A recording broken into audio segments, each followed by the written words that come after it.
గురూజీ 72 గంటల్లోనే ఫోన్లోని అద్భుతమైన జ్యోతిష్య పరిష్కారం చూపిస్తారు. నమ్మండి, నమ్మకపోండి, ఇది నిజం. శ్మశాన కాళి రుద్ర చౌడీదేవి ఆరాధకులు నంబర్ 1 వశీకరణ స్పెషలిస్ట్. గురూజీ మనిషి పుట్టుక నుండి చనిపోయే వరకు వచ్చే అన్ని క్లిష్టమైన సమస్యలకు పరిష్కారం ఇక్కడ లభిస్తుంది. విద్య, ఉద్యోగం, వ్యవహారం, స్త్రీ ప్రేమ, పెళ్లి, సంతానం, స్త్రీ పురుష వశీకరణం, భూవశం, భార్యాభర్తల కలహాలు, కోర్టు సమస్యలు, విడాకుల సమస్యలు, చేతబడి, అప్పుల బాధ, ఇంకా మీకు ఎలాంటి సమస్యలు ఉన్నా 72 గంటల్లోనే శాశ్వత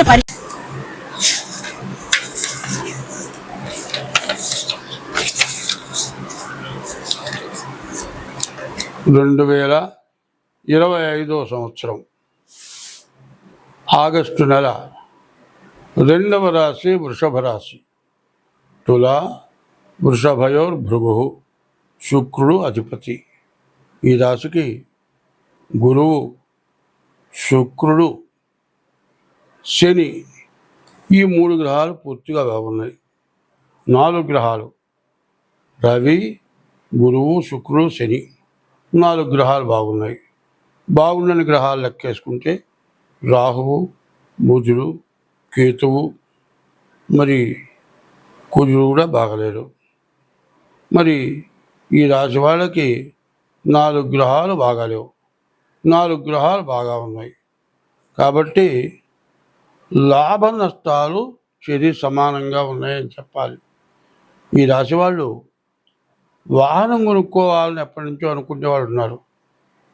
మరి స్కూటీ కానీ, లేకపోతే ఏదైనా 4 వీలర్ కారు కానీ, ఏదైనా మోటార్కు సంబంధించినటువంటి వాహనం ఏదైనా కొనుక్కోవాలంటే ఇప్పుడు కొనుక్కోవడానికి బాగా మంచి సమయం. ఈ సమయంలో కొనుక్కుంటే బాగా కలిసి వస్తుంది. కానీ గురువు బాగున్నాడు. విద్య మరి బాగా చదువుకునే వాళ్ళకి మంచి మార్కులు వస్తాయి.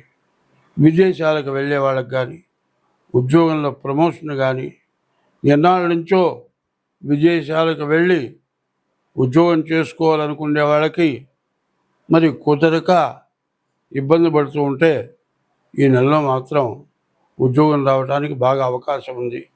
పైన శుక్రుడు కూడా బాగున్నాడు. ఈ శుక్రుడు బాగుండటం చేత వివాహానికి చాలా మంచి అవకాశం. మరి ఈ సంవత్సరం ఆగస్టు నెలలో శ్రావణ మాసం వచ్చింది.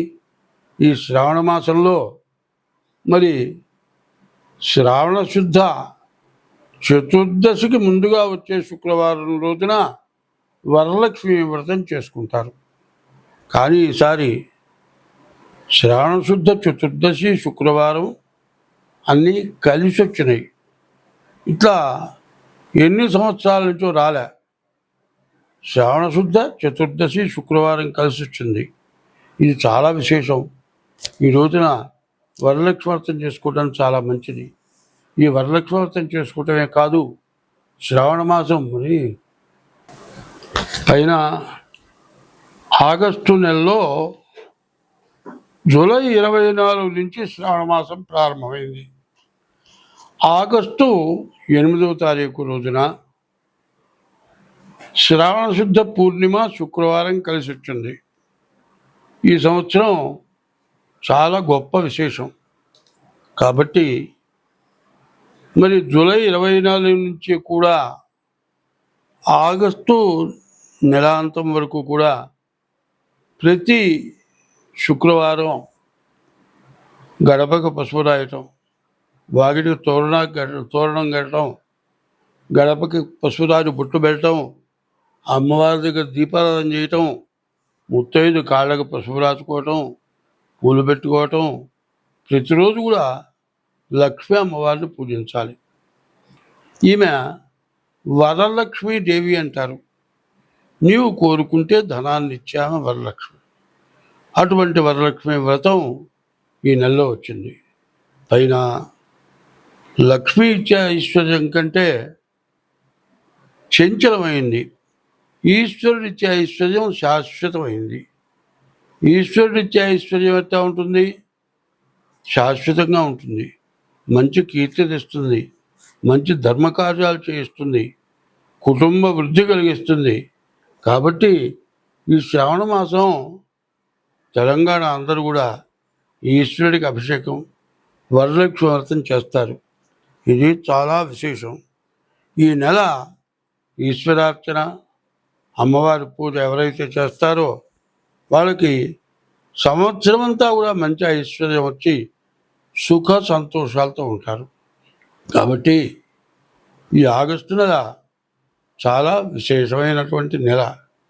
కానీ ఇప్పుడు చెప్పేది ఏంటంటే, మరి గ్రహాలకు వచ్చేప్పటికల్లా మరి 4 గ్రహాలు బాగున్నాయి, 4 గ్రహాలు బాగాలేదు గోచార రీత్యా.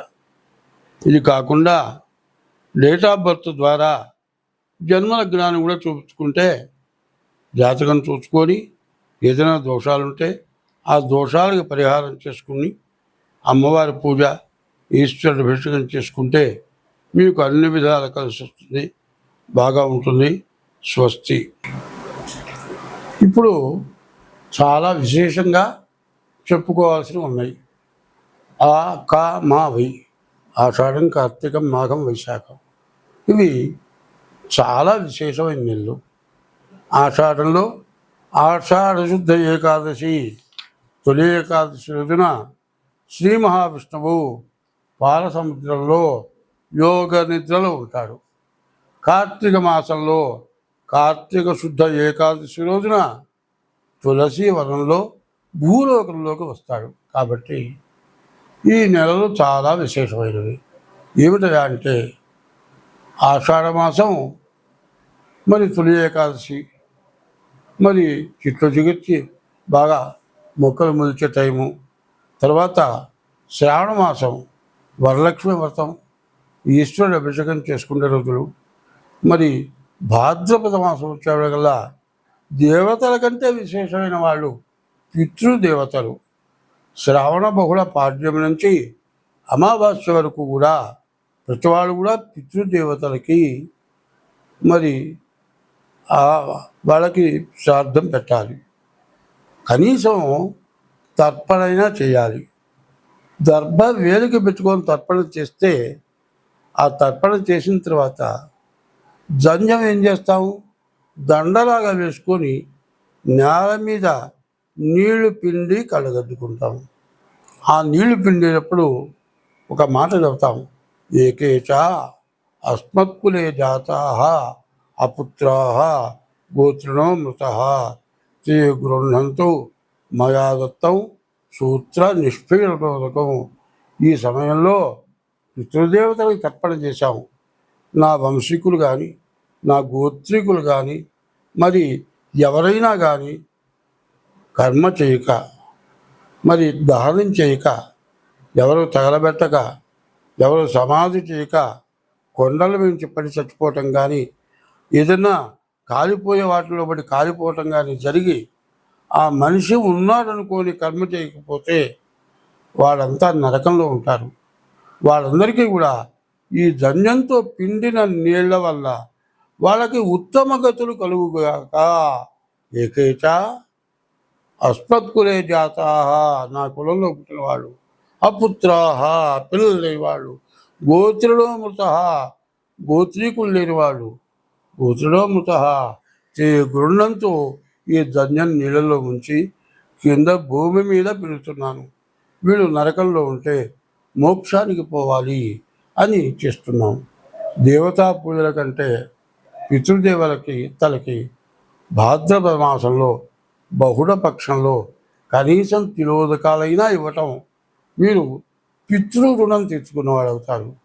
శ్రావణ మాసమేమో అమ్మవారు ఈశ్వరుడు, భాద్రపద మాసం వచ్చేప్పటికల్లా పితృదేవతలు, ఆశ్వయుజంలో వచ్చేప్పటికల్లా పార్వతి అమ్మవారు. పాడ్యమి నుంచి మరి దశమి వరకు శరన్నవరాత్రులు, 10 రోజుల నవరాత్రులు, తర్వాత 10 రోజులు నవరాత్రులు. మరి కార్తీక మాసం వచ్చేప్పటిగా ఈశ్వరుడు పూజలు. కార్తీక మాసంలో కార్తీక శుద్ధ ద్వాదశి రోజున విష్ణుమూర్తి భూలోకంలో తులసి వనంలో సాక్షాత్కరిస్తాడు. ఆ రోజున దేవుడు ఎక్కడ ఉన్నాడో మనకు తెలియదు. దేవుడి దగ్గర మనం పోవాలంటే పోలేము. మంత్రంలో ఏం చెప్పారు?